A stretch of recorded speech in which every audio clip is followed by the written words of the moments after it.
Hello, Mandy Podlesny. Hope you're doing amazing. I'm coming to you live from Myrtle Beach. Drop a live in the comments below. If you are catching live, if you're on the replay, drop replay in the comments below. Let me know where you're listening from because I like to know how far this video reaches. And if it's the first time listening to me, just drop first time in the comments below, so I can connect with you and say hi. But yeah, I want to talk about diets tonight, labels, and those types of things, because we actually were having a conversation with my team. Hello, hi Rosa. I was having a conversation with my team about labels and like what diet actually works the best. Obviously, you know what? I'm not even going to say that because that's not what I am. I don't like to put labels on things. So keto's the cool fad thing to do, but it's actually not a fad. So people are very uneducated when it comes to that. I think that there is a right way and a wrong way to do keto. There's a right way and a wrong way to do paleo. There's a right way and a wrong way to do whatever freaking diet that you say you want to do. But my overall answer to the what diet works the best is the diet that you will do. Surprise.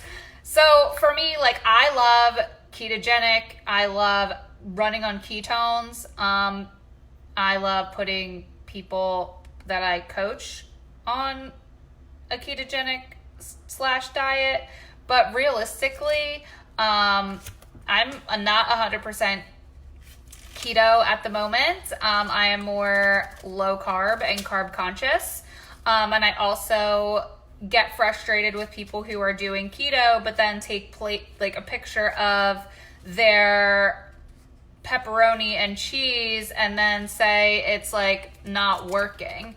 Or I get frustrated when people say, well, I tried keto and it made me gain weight. And then when they like send me their food, it's like because they were eating Slim Fast bars and eating Quest bars and Premier Protein and like no nutrition. So yesterday I went on this crazy tangent, and by the way, I was super tired. I got no sleep on whatever night it was, the night before yesterday, and I went on this tangent and I texted one of my girlfriends. I texted Rochelle and I was like, I don't think I made any sense on that. But I essentially went into this tangent on like, we're not focused on nutrition. We're so focused on like labels. We're so focused on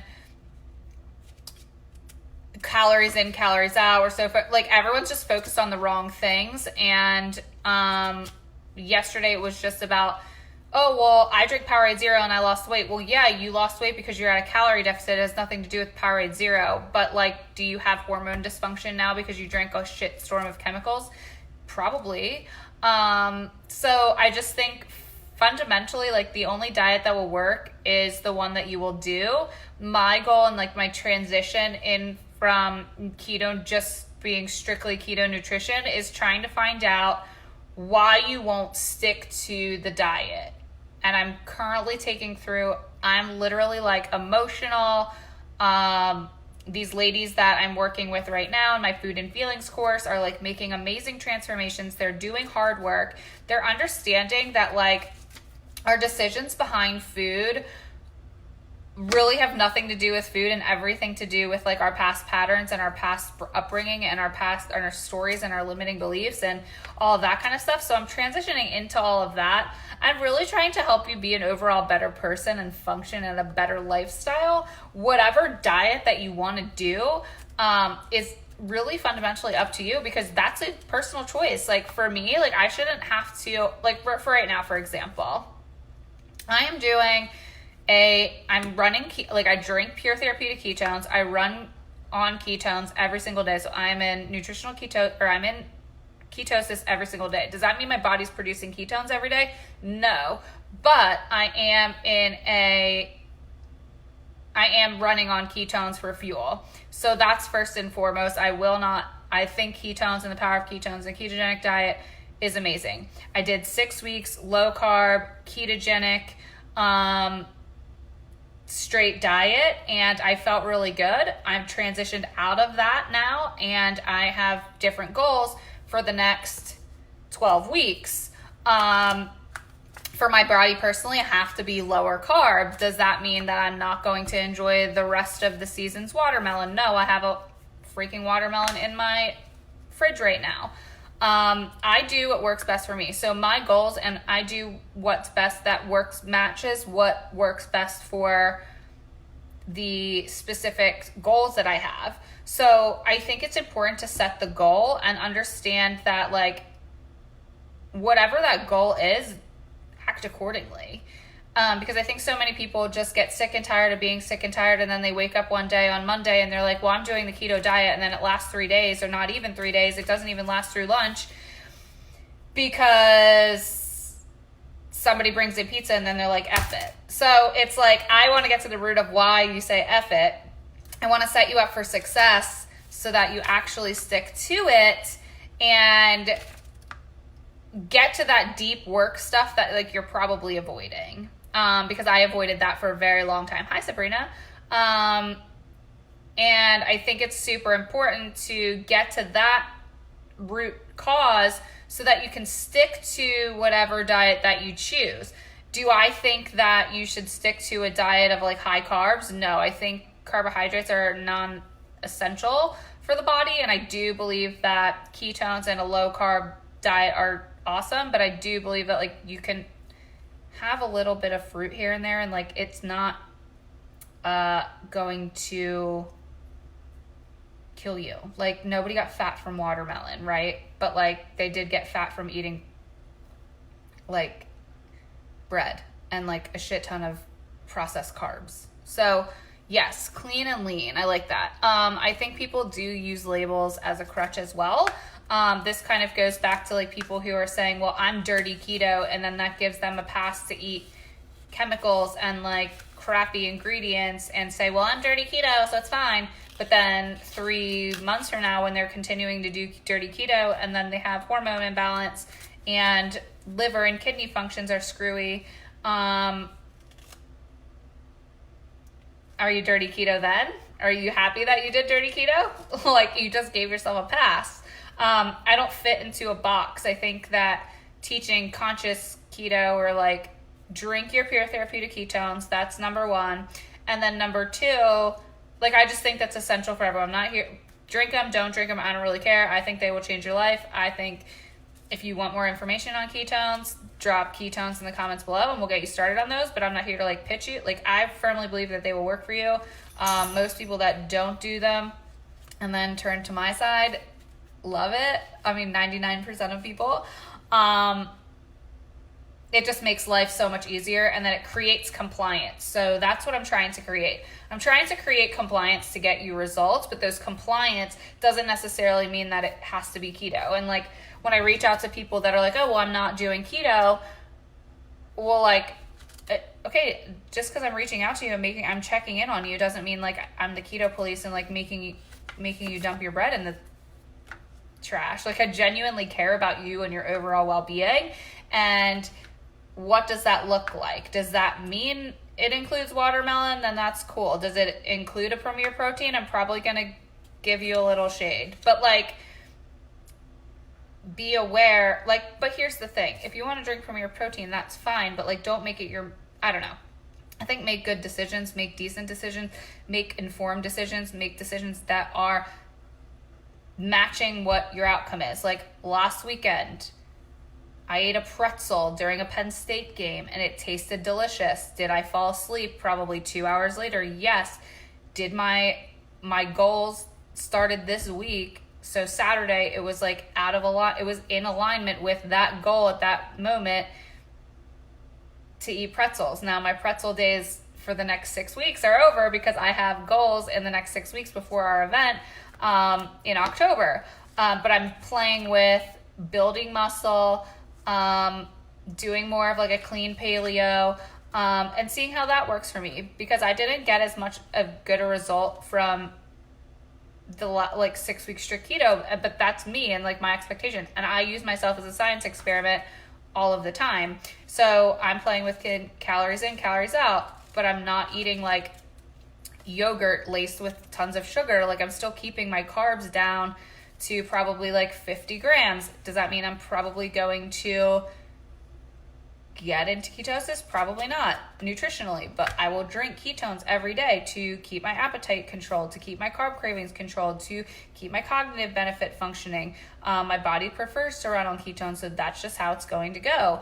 But I will comply to this diet because this is the diet that, one, matches my goals, and two, matches my overall lifestyle and what I will do. So that's it. But yes, pretzels happen, Lou, so it's totally okay. Forgive yourself. But here's the thing, if you're doing pretzels over and over and over and over and over and over again, like, let's talk about why you're doing pretzels over and over and over again. I don't think that we need to hate on each other for diets, and like, no one's right and no one's wrong. Everybody's metabolic functions are completely different, especially as I go deeper into like women with hormone issues and like my own hormone issues and working with my doctor and all of this stuff. It's just very individual, and I don't think that there's a right or a wrong way. I don't think, except Jillian Michaelson's an idiot. She's probably the only one that I like really hate, and Ken Berry, I don't really like him either. But but realistically, at the end of the day, I don't think that there's no right or wrong way. Everyone thinks that their way or the highway, and I never want to be that coach that's like, you have to do it my way. Do I think that you should count macros all day long? No.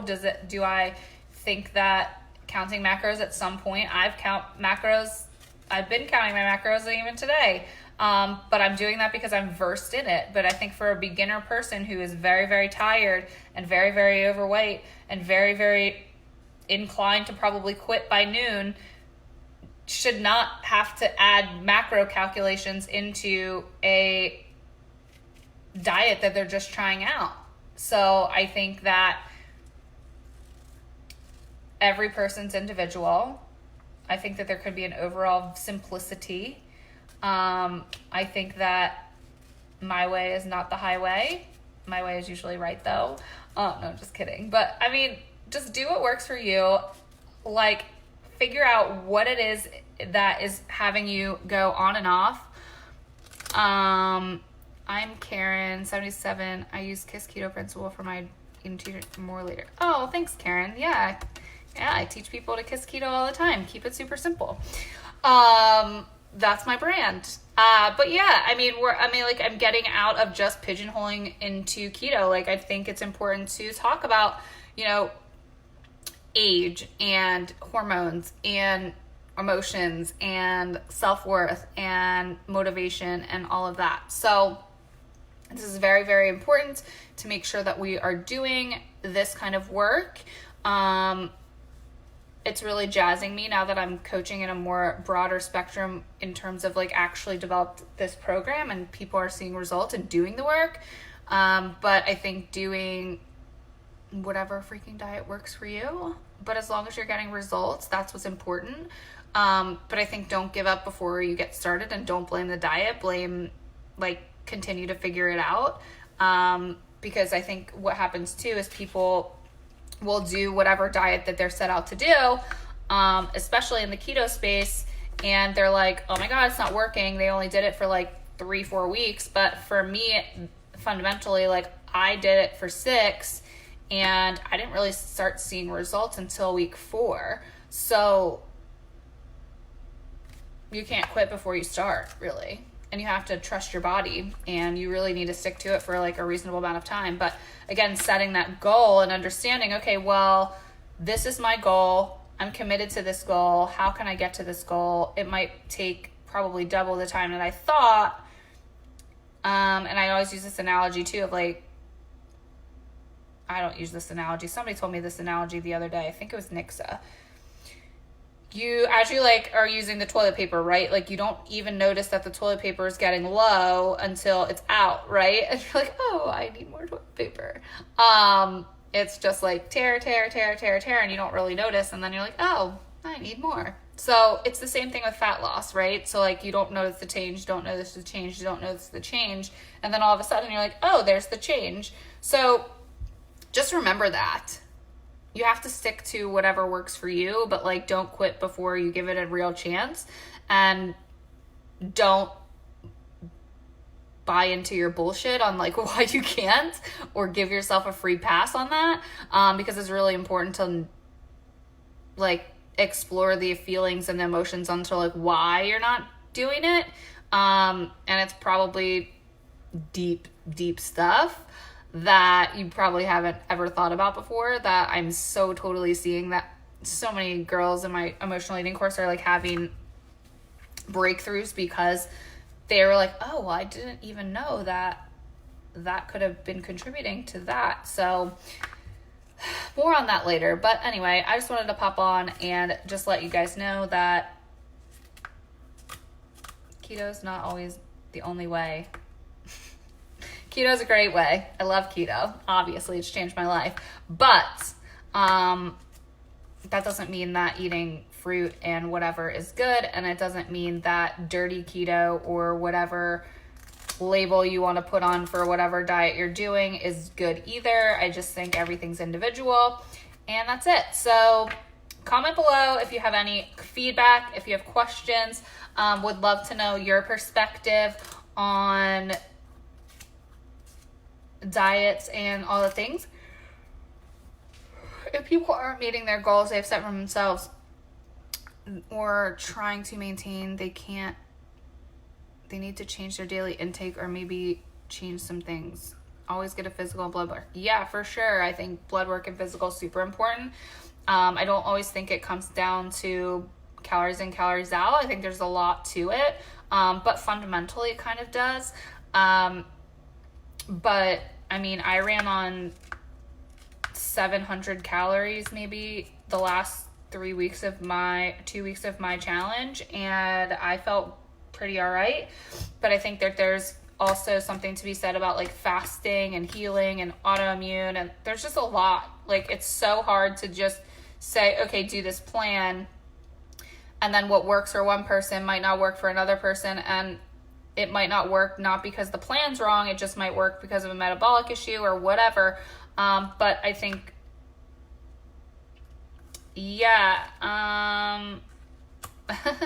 somebody said they struggle with their period. Yeah, I mean, I struggle with my period too. It's just, are you going to continue to say, hey, my period makes me get off track? Or are you going to be prepared like, hey, it's about to have my period time. Like what can I do to prepare, right? So having low carb ice cream in the house, because like I have Rebel, like I'm like, again, Ben and Jerry's over Rebel ice cream or Halo Top. Like, of course, Halo Top and Ben and Jerry's, or Halo Top is better than Ben and Jerry's, but it's, just being prepared. But like if you eat 4 containers of Halo Top in 2 days, that's probably not really the best choice, even though it's called Halo Top or like low carb. So I just think, so yes, like calories in, calorie out matters. Just because it's low calorie or like a diet food doesn't mean necessarily like you should continue to perpetuate like bad habits. So again, it's just like whatever diet works, the only diet that works is the one that you will do. I appreciate Rob DeBoer teaching us that. Coach Rob is amazing. So, and he taught me that, and it's true, like, and forgive yourself like a little bit, let yourself off the hook a little, like, okay, I want to make changes. How do I make changes? If something's not working, pivot, but continue to grow. If you keep backsliding over and over and over again, well, revisit why you're backsliding. It has nothing to do with whatever diet you're talking about or doing. Don't blame the diet for poor choices, or don't blame the diet for your chemical decisions or whatever. And don't blame the diet if you have hormone dysfunction or whatever, but it's all individual. So, all right, guys, getting late, way past my bedtime. If you want to try some ketones, drop ketones in the comments below. If you, hi Barb, got some value out of this, definitely please share. I would appreciate that. And that's it. All right, guys, I love y'all. I will talk to you soon.